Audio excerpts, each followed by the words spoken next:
આપ નગરપાલિકામાં 25 ઉમેદવાર તો કોંગ્રેસે 31 ઉમેદવાર નોંધાવ્યા છે.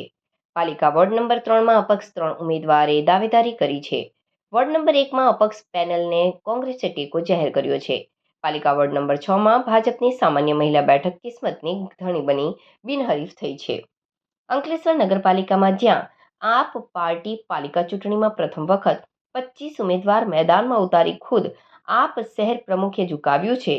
11 બેઠક પર આપ ચૂંટણી લડી નથી રહ્યા, જે પૈકી માત્ર વોર્ડ નંબર 3માં આપ પાર્ટીએ ઉમેદવારી નોંધાવી નથી. બાકી 5 વોર્ડમાં પેનલ જ્યારે અન્ય ઓછા વત્તા ઉમેદવાર નોંધાવ્યા છે. કોંગ્રેસ દ્વારા 36 પૈકી 31 ઉમેદવાર નોંધાવ્યા છે, જે પૈકી માત્ર વોર્ડ નંબર 6માંથી 3 ઉમેદવાર છે. જ્યારે વોર્ડ નંબર 1માં કોંગ્રેસ દ્વારા અપક્ષ પેનલ એવી પ્રવીણ માસ્ટર અને બાગી ભાજપ સભ્ય નીતિન વકીલની પેનલને ટેકો જાહેર કર્યો છે. વોર્ડ નંબર 6 પર મહિલા સામાન્ય બેઠક પૂર્વ ભાજપની એકમાત્ર મહિલા સભ્ય ફોર્મ ભરતા તે બિનહરીફ બન્યા છે અને પુનઃ બિનહરીફ સભ્ય બનતા હવે પાલિકાની ચૂંટણીમાં 36 પૈકી 35 બેઠકનો ચૂંટણી જંગ ખેલાશે. અમે વોર્ડ નંબર 3ના નવીન કુમાર અરુણભાઈ પટેલ, અર્ચનાબેન વસાવા અને હું પોતે શેતલભાઈ પટેલ વોર્ડ નંબર 3માં અપક્ષ ઉમેદવારી નોંધાવી છે.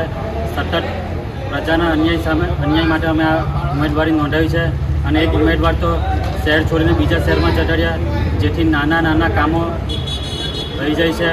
એના માટે અમે ઉમેદવારી નોંધાવી છે અને જનતાનો જનાદેશ અમારા 3 તરફ હશે એવી આશા હું રાખું છું. વંદે માતરમ, ભારત માતા કી જય.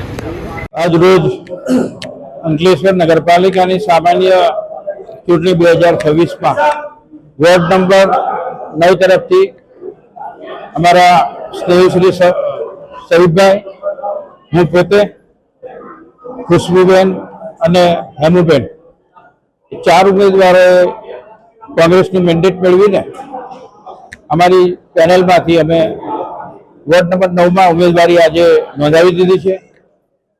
એ સાથે સાથે અમે શહેરની પ્રજાને અને સાથે સાથે વોર્ડ નંબર 9ના તમામ રહીશોને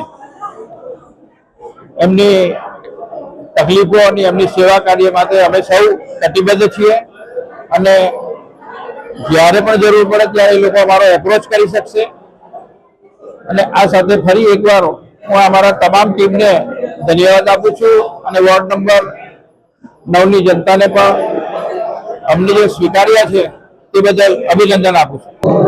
અંકલેશ્વર નગરપાલિકાની સામાન્ય ચૂંટણીમાં વર્ષ 2026 અમે અંકલેશ્વર નગરપાલિકાના વોર્ડ નંબર 2ના કોંગ્રેસની પેનલના અમે 4 ઉમેદવારો પૈકી એક સબ્બીરભાઈ, હું પોતે અકબરભાઈ, ભાવિકાબેન અને આરતીબેન અમે ઉમેદવારી કરી છે.